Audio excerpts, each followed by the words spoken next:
Hello and welcome to Mad About Sports.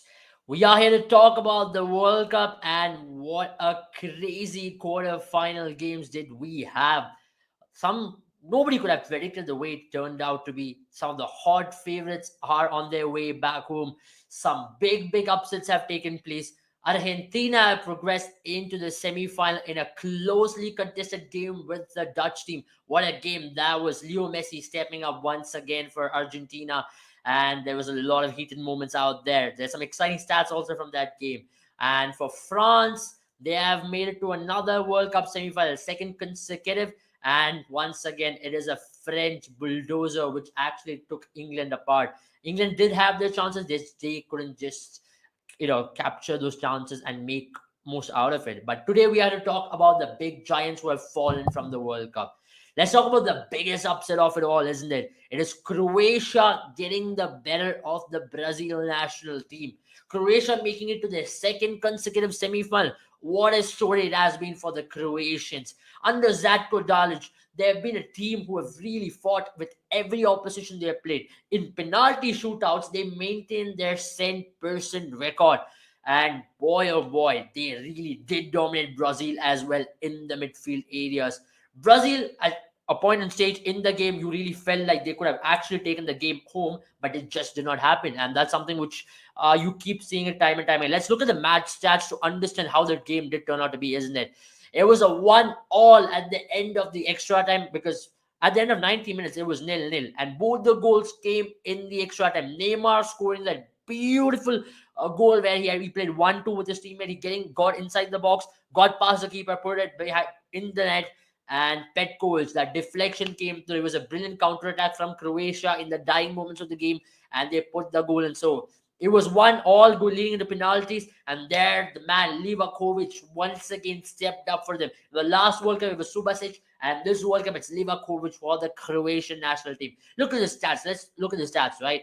1-all. XT, if we talk about the XT, you can just understand from this very stat over here. The number of shots taken by Brazil is 21, and they had 11 shots on target, and they were just able to convert just one goal. And if you look at the attacking threats they had inside the box, you can see with the bigger circles inside the box, they really did test the keeper a lot of times. Hence, Liverpool had that man of the match performance as well. When it comes to ball possession, you have to give credit to Croatia because this is where their midfield absolutely dominated. Croatia just had one shot on target and they were able to convert that one shot on target. And that's one thing which Croatia did very well. And if you look through the course of the game, Brazilian defense were one of the best. And if you look through the course of this tournament, they are one team who have considered the least XD throughout the tournament. Even in this game, the XT they've considered is just 0.7, and the XT which Croatia had was what 0.7 as well. And Brazil XG, just look at it, they had the most XG through the course of this tournament, and even in this game, 2.6 XG, they should have possibly converted one or two more goals, which is certainly coming to haunt them now as they're on their way out of the World Cup. But is this all? Is this all what we're going to talk about? Let's talk about the way in which this game has really turned out to be, isn't it? One way you can say the attacking sequence. Attacking sequence is such an important factor in this game. If you look at Casemiro, he was one midfielder you felt like he was left isolated in multiple locations. Is this because of the way in which Brazil team lined up? Now, if you look at the Brazil midfield which lined up against Croatia, you had a Lucas Paqueta, you had a Neymar, you had a Vini Jr., Rafinha, and Richarlison. Now, one defense. What does this leave to? This leaves to just one midfielder being isolated. Croatia went in with a 4-5-1 compact horizontal block, and also vertically their mid block was well shaped. We have seen that against Japan as well. Horizontally, their block was well in compact, but when it comes to the vertical movements, if they were getting exposed against Japan, that's something which they did not do in this game. They made sure the mid block, which they maintained a 4-5-1, did stay in shape through the course of the game. And if you look at the attacking sequence involvement, Casemiro was left to do a lot of work. Casemiro, in terms of the chances he created close to three chances. He had two shots, and that's also primarily because he was given the bulk of the work. There were occasions where he had to look after Modric. He had to press someone like a Kovacic, and the midfield was left open. There was a certain phase in the second half where you felt like the trio of the Croatian team was absolutely dominant and absolutely did put the pressure on the Brazilians. And Brazil midfield was gone missing because what do you get with the Brazil midfield? Neymar doesn't do a lot of defensive work.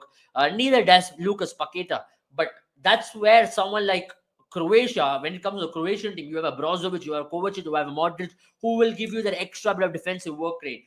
And also with the Brazilian team, you had to put in a lot of work, especially for the wing backs, likes of Vinny Jr., likes of Rafinha, to also put in a lot of defensive work on the right hand and the left hand side, which did not really go their way in this game. Though they got plenty of opportunities to get inside the box, but their defensive work in the middle of the pitch was certainly a huge miss in the game against Croatia. Now let's look at that one person.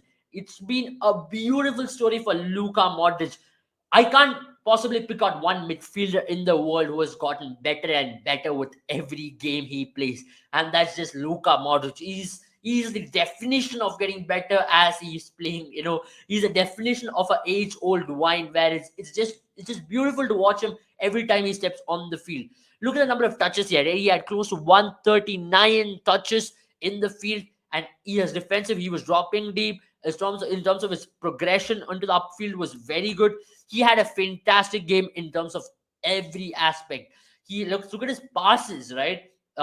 He had what, 105 successful passes. He made total of 116 passes, which 105 were successful. He made 20 passes into the final third, which helped someone like Jovanovic to actually release himself, make those overlapping runs when it need to be.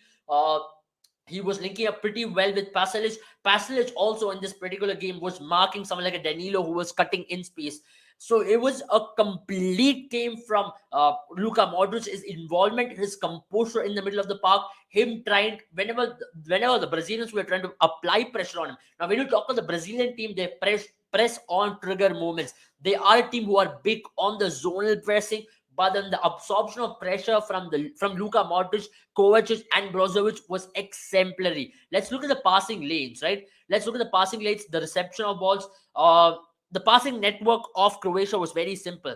There was from Dominic Livakovic, the ball was going on to Guardiola. If you look at this game, Dejan Lovren had a fantastic game defensively. He had an outstanding game on the ball. He was outstanding in terms of the way in which he was so compact in the back. He was great, and there was the engine room of this team is their midfield, and the midfield of Kovacic, Brozovic, and Modric is a trio of its own. They've had a fantastic game, and also with what you get with Perisic and also with Jovanovic is that they hold the ball well, and that's something which has been the key for the Croatian team. Brozovic releasing the ball to Modric releasing the ball to Jovanovic, and Perisic has been a thing of beauty. And Kovacic making those in behind runs whenever it need to be in counter-attacking runs. It was beautiful to watch, and that's something which you have seen a lot out of this Croatian team. And as one would like to say, this Croatian team has really come of age as a team which has really conquer the world stage. Two World Cup semifinals, it's not a small deal. It's not a small deal at all, because if you look at the way in which this Croatian team really came up in 2018, and from now, it's a huge transition.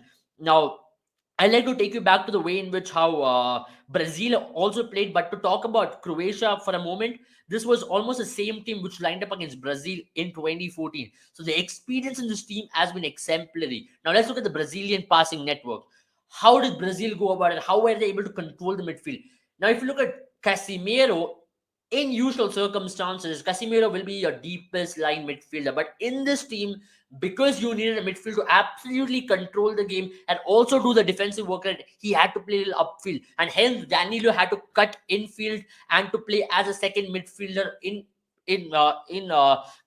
compatible with Casemiro. He had to partner Casemiro in multiple occasions.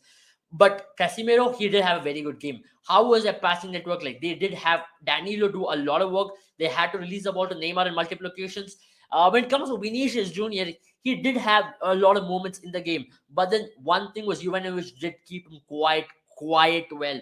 And also Lucas Paqueta, he did make a couple of in behind runs where he was linking up with Richarlison, but it was not good enough at the end of the day. Similarly, I personally felt, or what we can understand from this game, is that Eder Militao as a right back did not really work for this team. Because when you have a Rafinha, when you have someone like an Anthony coming into the team, you need a right back who makes those overlapping runs. Maybe a Danny Alves could have been tried, possibly, when they were actually in a point of stage in 90 minutes when it was nil-nil.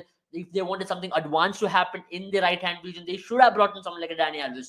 They brought in Anthony way too late in the game. Maybe that's why Chiche, as a tactical manager in this game, was not good enough, and he did not manage the game out pretty well as well.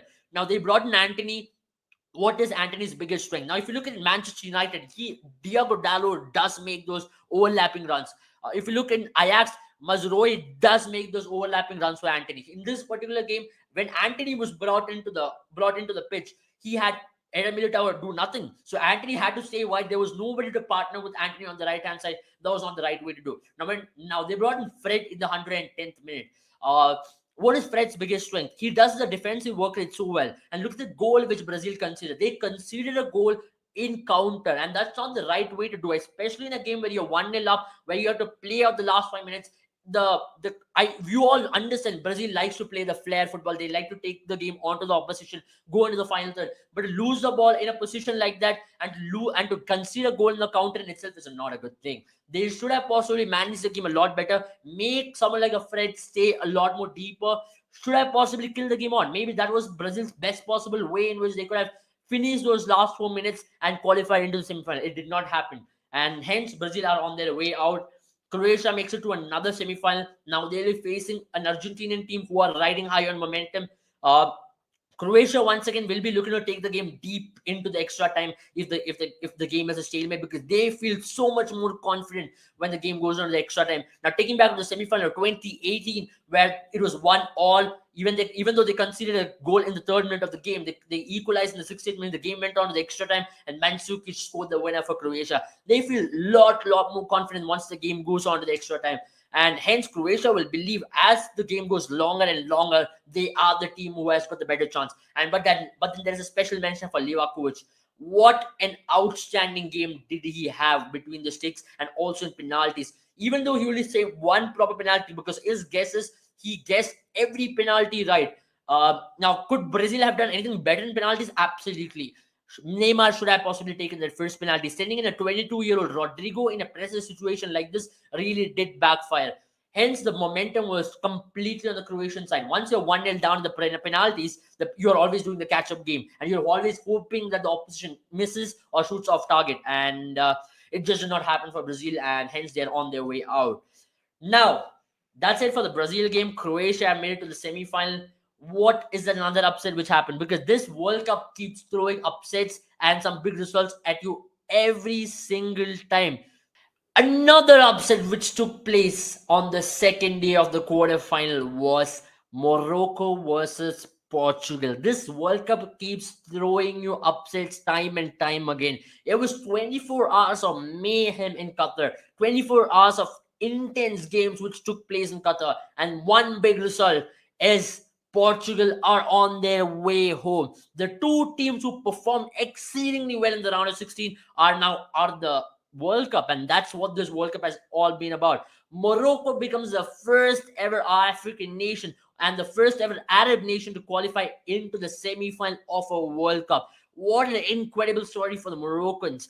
They've not even been the best team in Africa, but this World Cup they've turned it around, and they've turned it around in a way which nobody can ever imagine. The tactical brilliance, the tactical compactness, the way in which they've been able to show the fight against every opposition. Remember, they started off playing the game against Croatia, which set the tone. Then they defeated the world number one team, Belgium. Then they defeated Canada. Then they defeated a strong contender in Spain. Now defeating Portugal, who are riding high on momentum, will set them in very good headstead to actually go and play the final as well. Now let's look at the game by stats, right?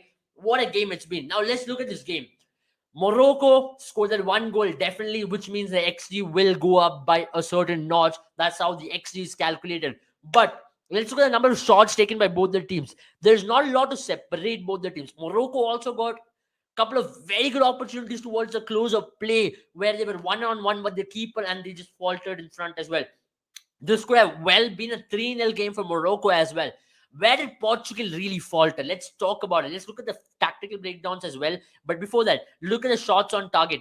Shots on target, Morocco and Portugal are on even seals. Possession, definitely, that's how Morocco plays. You don't expect them to control the game. It is Portugal who is supposed to control the game.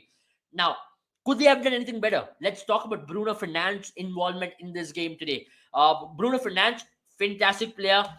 He's used as an advanced midfielder by Fernando Santos through the course of the World Cup. But yesterday, what happened? Let's look at this XG once again. Why did Morocco have better XG? There was a clear sign in which Moroccan team was progressing way up on the field. There was really good counter-attacking runs, especially look at the goal by En Nesri. That was a fantastic header in. Hakimi's runs and Ziyech playing like Ziyech of his own, the Ziyech of Ajax, Ziyech of 2018-19. He just brought his A game to the fore in a game like this. Hence, Morocco had that advantage in terms of their attacking runs. Whenever Morocco countered, they looked much more threatening than Portugal when they had the ball. So that's something which Portugal will be really hurting at this point of time, because if you look at the way if you look at the way in which how Morocco is defended as well, which we'll be talking. But before that, how much of an impact did defensive line really have in this game? Amrabat had a fantastic game, though Roman Sainz was actually taken off because of some injury, which we hope he will be fit to start in the semi-final. But someone like a Javed Al Yamik and also Yahya Allah, he had a fantastic game, and also Amrabat in the midfield was outstanding, and Unai, he was progressing the ball with a lot of intent. Though Hakimi did not have the best of games, but the fact is that look at the kind of defensive activity. They actually did not give an inch of space for the Portuguese team to penetrate through. They did not let Bruno have the game he would have liked to have against. He did have against Switzerland, he did have against Uruguay, but this game, the compactness of Moroccan defense really overpowered the Portugal. Even if you look in the dying moments of the game, though they went 10 men in the last 5 minutes, they made sure they were absolutely giving out their all. They were putting their bodies on the line to defend, and boy, did they defend well. Now, let's talk about how Portugal really faltered, right? What could have Portugal done possibly better in terms of this game? Portugal, if you look, Cristiano Ronaldo did not start once again, did go in with Gonzalo Ramos because they wanted to have a striker who's in form, who can really actually make those runs in, actually apply a little bit of pressure up front as well, which you don't really get from Cristiano Ronaldo, and something which Fernando Santos wanted to do as well, especially against a Moroccan team who could have made those in behind runs with perfection. It did really pay off. It's a 50-50 decision. But to have Bruno Fernandes to come way deeper in the midfield to have ball reception, then to make the advancing runs, it did not really work their way, because when you have a Bernardo Silva and a Bruno Fernandes, you need to have them both in advanced positions, because then you have a then you have a Ruben Neves who plays a deep line midfielder who can absolutely have the ball reception, then to progress on to Bruno Fernandes and Bernardo Silva. It did not happen in today's game. In today's game, Bruno Fernandes was dropping in way deep in the Portuguese half to actually progress the ball into the final third. And that was not the good way to go about. And having Guerrero is fantastic in terms of his attacking prowess, but when it comes to defensive work rate, he's once again a player who's susceptible. His defensive work rate is not good. Should Fernando Santos have started someone like how Cancelo? He could have possibly tried Cancelo on the left hand region, because Cancelo over the last couple of years have been so used to playing on the left hand region, cutting in between. Maybe we could have given that partnership with Ruben Neves in the midfield, which would have enabled someone like a Bernardo Silva and Bruno Fernandes to make those in behind runs, and would have linked up with Gonzalo Ramos as well. And also that would have given the width on the left hand region. By the time someone like a Rafael Leao came into the play, it was way too late. Otavio, his involvement in the game also was very, very, very minimal, because you saw your two wingers were actually dropping way deep in the midfield. Someone like a Bernardo Silva had to drop way deep, which meant Otavio was also playing a deep line alongside someone like Bernardo Silva. There was no in behind runners. There was Diego Dallo who was trying to do that. Diego Dallo did not have anybody to overlap. Hence, there were a lot of mistakes tactically for Portugal. Now, if you look back at it, and that is possibly. Now let's look at the pressure applied right through the course, because you have to give credit to the Moroccan team as well, because Moroccan team have been outstanding in this World Cup. Pressure applied. It's been the World Cup where Ziyech has really stepped up, and the pressure applied by ZH every time Portugal had the ball to try to win the ball back in their own half and to actually make those progression, make those transition, attacking transition with pace. ZH has done a fantastic job, and him trying to link up with Shadira and also En Nesiri have been outstanding. Another player who has had very good tournament has been Sofyan Amrabat. Amrabat in the final stage of the game against Portugal was looking like a player of its own. He was on a different zone altogether. The composure which Amrabat showed against Portugal when there were 3 or 4 players on him to progress the ball, to make that final pass. There was a moment where Morocco could have possibly scored. It was a ball which came from Amrabat again. He's been having a fantastic tournament. And once again, Yusuf and Nesiri, he's another player who has really applied pressure, and his header yesterday, he has possibly scored one of the most vital goals of his career and the most vital goal in Moroccan footballing history to send them into the semi-final as well. Now, what does that mean for Portugal? Of course, everybody are waiting for the moment, right? It is Cristiano Ronaldo. Is this is the end of the road in the World Cup? He did mention in an interview before the World Cup that this could possibly be his last World Cup. And the way in which we received photographs or videographs towards the end of the game where he was in tears, it is obvious that he was hurting the most. He couldn't do a lot in the game. He had that one opportunity which came in the dying moments of the game. He shot it, but then Bono was as strong as a wall in between. And also special mention to Bono. He had a fantastic game between the sticks. You saw through the course of the quarterfinal, there were 3 keepers who really helped that team to progress into the semi-final. One was Bono, but now coming back to Cristiano Ronaldo, what an illustrious career he has had. If he's going to call it quits, he'll still remain one of the greatest of all times in international football. The leading goal scorer in international football. He's really helped this Portugal team since his debut in 2004. He's only made this Portugal team into a contender with every tournament they've approached, and he's helped them to win the 2016 Euros. They've really had a momentous time with Cristiano Ronaldo in this team. Is it time for transition? Can he possibly play another Euro? Only he can make that call. But then, if he called quits today, he has achieved it all, and it's just unfortunate. Sometimes football can be cruel. Football is that kind of sport where it does not give everybody everything. That's where maybe Cristiano Ronaldo will be feeling that at this point. This was possibly his best chance to win it. He did have the team to win it, but it was Morocco's grit, Morocco's sheer passion, which drove them into the semi-final of the World Cup. Now, Morocco will be facing a strong French team, but the kind of confidence they have been in, with the kind of results they've been able to pull out in the last couple of games, they will be absolutely believing that they can actually get over the line against the French national team as well. Now, that's about it from us. It was a complete analysis on the 2 upsets which took place in the World Cup. So do remember to check out our courses before we end the video. So the courses are absolutely there in the description of the video. If you want to know in the psychology of a sports athlete, what do they think before they step onto the field, do check out our sports psychology course. It's a 5-day workshop. You can absolutely have complete insight into how a player prepares before the game, after the game, how his recovery takes place, what is his mentality all about before stepping into a big occasion like this. Because World Cup is all about big occasions. World Cup is all about how you handle the pressure, like how Moroccan players handle it. You want to know much about it, do check out. And also, if you're an aspiring cricket analyst, you want to know regarding player auctions, because IPL auction is actually around the corner as well. If you want to know about how players are actually built and how players are bought into an IPL team, the strategy behind it, do check out our cricket analytics workshop as well. So having said that, do subscribe to our channel, and also share this video, like, so that we can actually bring you more of these content in the coming days. And it's semi-final time. We'll be back very soon with another video on the semi-final. And also, we're just 7 days away from the end of the World Cup. It's been a great World Cup. What an end we are having to the World Cup. And thank you for joining us through the course of this journey. We'll keep you entertained even more, even after the World Cup. Stay safe. Bye-bye.